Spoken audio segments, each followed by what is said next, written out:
in the dungeon, my dad felt that no matter who you were, and my dad never charged anybody a penny for any kind of wrestling tutelage, but he felt that you should learn respect for the wrestling business, and that it wasn't all just grunting and groaning and carrying an athletic bag and maybe spraying your ass with Axe perfume or something, like some of these Hutterites that they think they're all set. They come with a towel and a new gym bag and lots of cologne or something. They got mauled pretty good.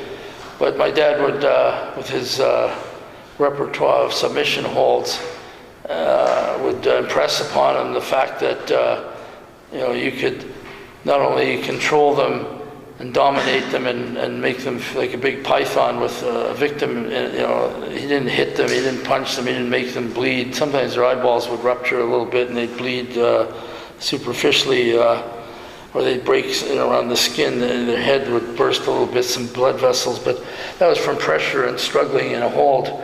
But if my dad wanted to let them go, he could let them go, and they're free to walk home. They're not injured, they're not broken, they're not dislocated or bleeding, or they might be in a little stretched pain, strange. But on the other hand, if you were nasty and you deserved it, or you're maybe didn't show respect, which they all did, that hold that you tapped out on could be put on a little harder, a little more pressure until something did dislocate.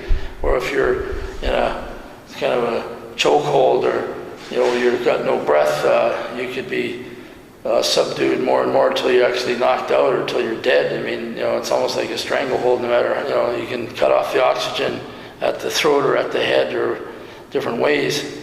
And he would play with them a little bit and maybe just give them enough air. He'd have them in a hole that's totally controlling them. They're helpless. Then he'd mug them, and he'd plug their nose and their mouth, and he'd maybe open his fingers, just give you enough air to not die, keep ticking.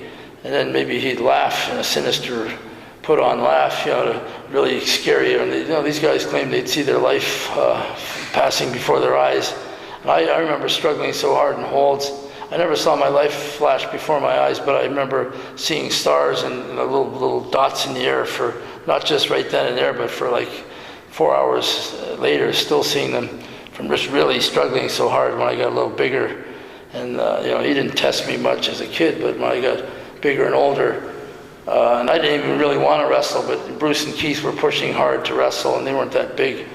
And even Bret was coming around then, and Owen was getting curious, and even Ross. So once in a while I'd get sort of sucked into going with my dad to learn some professional stuff, and soon he's got the submission holds on you, and I'd fight as hard as I could. And he wouldn't even mug me, but I'd just try to fight him off and buck out of it and all that. And I'd struggle so hard to no avail that I'd almost knock myself out, and I'd be seeing these little spots in the air.